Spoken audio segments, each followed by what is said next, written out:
नमस्कार, अस्सलाम वालेकुम। मुझे उम्मीद है कि आप मेरी आवाज़ को सुन रहे होंगे। कल का दिन पूरे भारतवर्ष के लिए बहुत ही पीड़ादायक रहा।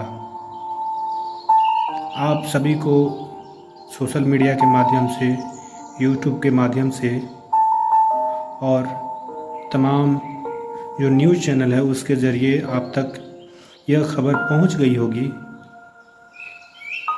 उत्तराखंड के उत्तरकाशी जिले के धरावली गांव में बादल फटने से जो घटना घटित हुई है, इससे पूरा देश और अपनी संवेदनाएं व्यक्त कर रहा है। धरौली की मां आज अपने बच्चे को ढूंढ रही है। पता नहीं आज धरौली की कई माओं के गोद सूने पड़ गए हैं। उस धरा में विराजमान वहाँ की माएँ चीख रही है, पुकार रही है कि हे प्रकृति, हमने आपका क्या बिगाड़ा था जो आपको इतनी मुझसे नाराज़गी थी। ऐसी संवेदनाएं आज हर उस धरा पर आज माँ यही कह रही है। आज जो घटना घटी है, सैकड़ों लोग आज भी लापता हैं। राज्य सरकार और केंद्र सरकार की एनडीआरएफ टीम लगातार सर्च ऑपरेशन चलाकर उन्हें ढूंढ रही है। इसके बावजूद भी प्रकृति का रहम अभी भी नहीं है। सुनने में आ रहा है कि कई ऐसे जिले हैं जो धरौली की घटना से वहाँ भी उन्हें नुकसान हुआ है। धरौली की जो घटना अचानक जो घटी है, जो पूरे धरौली के लिए अविश्वसनीय था। अचानक दोपहर के वक्त में जल प्रलय अपने साथ कंकड़ पत्थर लेकर आती है और धरौली की मार्केट को दो हिस्सों में बांट देती है और अपने अनुसार रास्ता बना लेती है।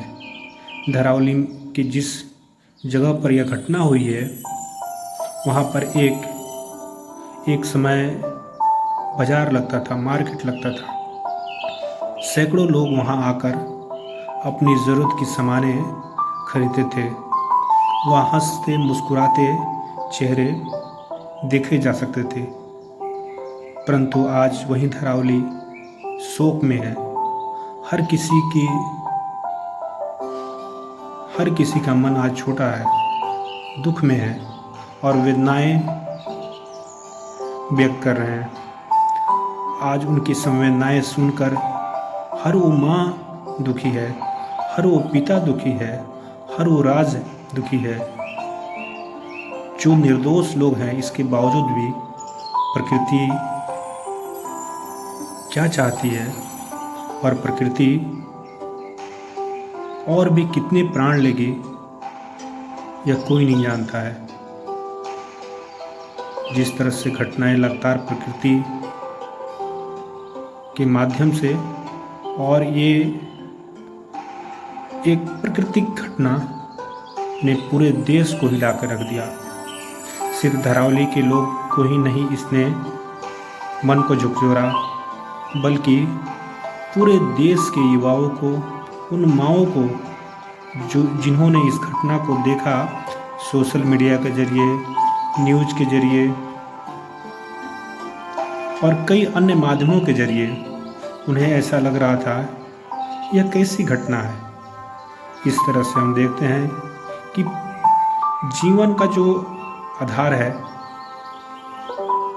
जिस तरह से हम सोचते हैं, समझते हैं और अपनी छोटी छोटी बातों को लेकर हम लड़ जाते हैं एक दूसरे से, यह ज़िंदगी नहीं है। सच में प्रकृति अपने हिसाब से वो काम करती है।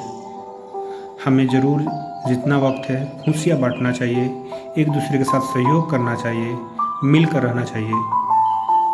और प्रकृति सबका हिसाब लेती है।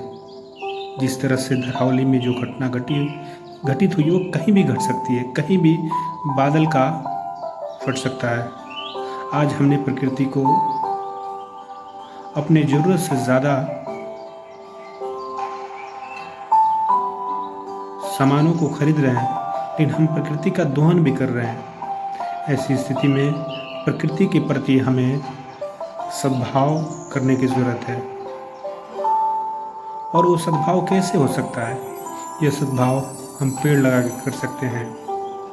हमारी जितनी ज़रूरतें हैं और उन्हीं ज़रूरतों में हम अपनी काम चलाएं। हम बेवजह की चीज़ों को न खरीदें और नहीं इस्तेमाल करें। हम प्लास्टिक्स, CFC, अपने CO2, बेवजह की चीज़ें जब आप प्रकृति में इस्तेमाल करेंगे तो उसका प्रभाव हो सकता है कि आपके जगह पर ना पड़े, किसी और जगह पर पड़े। ऐसी स्थितियों में हमें प्रकृति के साथ रहने की ज़रूरत है। प्रकृति के सह-अस्तित्व कायम करने की ज़रूरत है। इस तरह से प्रकृति हमें बार बार संकेत देती है, कहीं ना कहीं प्राकृतिक माध्यम से। इस तरह से अगर हम देखते हैं, प्रकृति कब किससे नाराज़ हो जाए और किस क्षेत्र में हो जाए, और प्रकृति वो नहीं देखती है आपका जात क्या है, आपका धर्म क्या है, आपका नस्ल क्या है, आपकी भाषा क्या है। प्रकृति की तो के सामने और उसके समक्ष सभी मानव, जिसके अंदर आत्मा है, उसके लिए सभी समान है। प्रकृति किसी के साथ नाइंसाफ़ी नहीं करती है। इसीलिए हमें प्रकृति के साथ सह अस्तित्व बना के रखने की आवश्यकता है। इस धरा पर जो लोग भी मेरी आवाज़ को सुन रहे हैं और जो लोग मेरी आवाज़ को समझ पा रहे हैं, मेरी वेदना को, मैं उन्हें धन्यवाद ज्ञापन करता हूँ। और साथ में धरावली की धरा पर जो घटना घटित हुई है, मैं उन सभी माँ और धरावली के लोगों के प्रति मैं अपनी संवेदनाएं व्यक्त करता हूँ और इस पीड़ा में मैं उनके साथ हूँ। नमस्कार, मैं आबिद।